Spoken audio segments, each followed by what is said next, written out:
बाज़ार में 8 तारीख को पुलिस को एक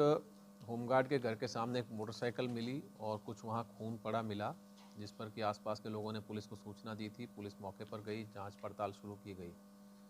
इसी दौरान उसी सुबह ननौता थाने में एक नहर में एक महिला का शव मिला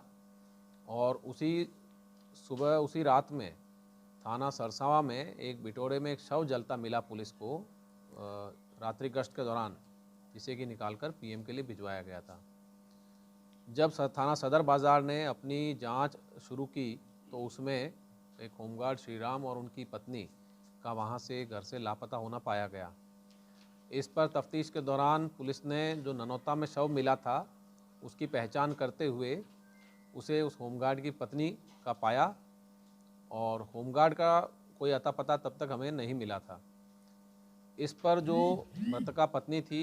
उसके भाई ने पति के खिलाफ मुकदमा दर्ज करवाया थाना सदर बाज़ार पे और इसमें पुलिस जांच पड़ताल में लगी। 36 घंटे के अंदर पुलिस ने इस पूरे मामले का खुलासा करके पति और पत्नी दोनों की हत्या करने वाले अभियुक्त को गिरफ्तार किया है। जो पुलिस की पड़ताल में आया उसमें पुलिस को जानकारी मिली कि घटना की शाम यानी कि 7 तारीख को जो मृतक होमगार्ड श्रीराम हैं और जो उनके एक मित्र हैं ब्रिजेंद्र और एक अन्य युवक, ये 3 लोगों ने एक स्थान पर शराब पी थी। वहाँ पर ब्रिजेंद्र की दुकान पर जहाँ ये शराब पिए थे वहाँ पर होमगार्ड की पत्नी आई और वहाँ पर इनसे काफ़ी झगड़ा किया। इसके पश्चात जो दोनों मृतक हैं और जो युवक था जिसको कि बाद में आलम के नाम से पहचाना गया, वो तीनों जो मृतक हैं उनके घर चले गए। वहाँ पर पति पत्नी के बीच में काफ़ी झगड़ा हुआ और इस दौरान उनमें धक्का मुक्की भी हुई। इसी बात का फ़ायदा उठाकर जो अभियुक्त आलम है उसने होमगार्ड के सर पे एक ईंट से वार किया, जहां वो बेहोश हो गया। जब उसकी पत्नी ने ये देखा तो उसने शोर मचाया। इस पर उसने पत्नी पर भी ईंट से वार किया और वो भी वहां बेहोश हो गई। दोनों की वार करने के बाद में इसने उनके शव को अपनी सेंट्रो कार में रखा,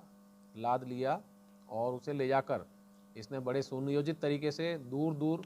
शवों को फेंकने का इसने प्रयास किया, जिसमें कि एक इसने ननौता में फेंका, एक नहर में जहाँ की जलकुंभी के अंदर वो शव दबा था, और दूसरा इसने रात में ही ले जाकर ये पंजाब में भाखरा नागल नहर में इसका फेंकने का इरादा था, परंतु वहाँ रास्ते में इसे बिटौरा मिला एक और सुनसान जगह देखकर इसने सोचा कि वहाँ पर पंजाब ले जाने के दौरान हो सकता है पुलिस इसको रास्ते में पकड़ ले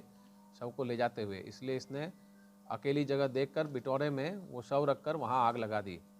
परंतु वो आग लगते देखकर पुलिस पार्टी जो गश्त पे थी वो वहाँ पहुँची और उन्होंने शव को निकालकर पीएम के लिए भिजवाया। हालांकि चेहरा जलने की वजह से उनकी शिनाख्त नहीं हो पाई, परंतु बाद में बदमाश ने ही वो जगह दिखाई और बताया कि यहाँ पर उसने होमगार्ड का शव जलाया था। जो आगे पूछताछ की गई इनसे तो इसमें जानकारी हुई कि जो श्रीराम है मृतक, उसके युवक उसका एकमात्र बेटा था जिसने पिछले साल वर्ष 2023 में जहर खाकर एक मामले में सुसाइड कर लिया था, और इसके बाद से ही जो इकलौती संतान के ख़त्म हो जाने की वजह से श्रीराम अपने परिवार को आगे बढ़ाने के लिए दूसरी शादी करने के लिए प्रयास कर रहा था, जिसके चलते उसके घर में विवाद भी था पत्नी से और रिश्तेदारों से। इसी क्रम में जो ये अभियुक्त था आलम, इसका और श्रीराम का जो मृतक है उसका आपस में 15 सालों से काफ़ी जानकारी थी, दोनों का एक दूसरे के घरों पे आना जाना था। और 2019 में ये जो अभियुक्त है आलम, ये एक मामले में जेल गया था। इसने पूछताछ में बताया कि अभी इसे 2-3 महीना पहले जब ये श्रीराम के साथ शराब पी रहा था तो श्रीराम ने इसके सामने प्रस्ताव रखा कि ये अपनी पत्नी को छोड़ दे और उसकी पत्नी को श्रीराम के पास भेज दें। इस पर इसके मन में शक गहराया कि इस प्रकार का प्रस्ताव इसे क्यों दिया गया है। इस पर इसने जाकर अपने घर पर अपने परिजनों से और पत्नी से पूछताछ की, जिसमें कि इसको पूरी ये जानकारी हुई कि इसकी पत्नी और जो मृतक हैं श्रीराम, उसके बीच में संबंध बन गए थे जब ये जेल में था, और उसके बाद में निरंतर इनका आना जाना आपस में लगा रहा,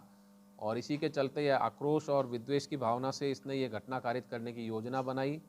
फिर इस पर शक न जाए इसके लिए इसने जाकर पंजाब में एक मंडी में पल्लेदारी का काम किया, वहाँ कमरा किराया लिया। ये पहले भी वहाँ रह चुका था 1 साल के लिए और दोबारा ये वहाँ गया। फिर इसने वहाँ से 3 दिन की छुट्टी ली और छुट्टी लेकर ये यहाँ पर आया। यहाँ पर आकर इसने मृतक को फ़ोन किया और साथ में पार्टी करने की योजना बनाई, जिस पर कि मृतक ने इसको ब्रिजेंद्र की दुकान पर 7 तारीख को बुलाया शाम को। ये गया, एक दुकान से शराब ली, जिसका कि सीसीटीवी फुटेज पुलिस ने प्राप्त किया है, और वहाँ शराब लेकर ये दुकान पर गया और वहाँ पर पिया, जिसके बाद में कि जो मृतक है उसकी पत्नी ने आके उससे झगड़ा किया वहाँ पर, और वहाँ से ये घटनाक्रम इसने फिर कारित करना शुरू किया। आरोपी की जो पत्नी है उसके अवैध संबंध थे श्रीराम के साथ में, उसका भी कोई संबंध है इस मर्डर में? ये उसका अभी कोई संबंध होना नहीं पाया गया है और इस पे पुलिस एंगल पे काम कर रही है। हालांकि इस प्रकार के कोई साक्ष्य सामने नहीं आए हैं।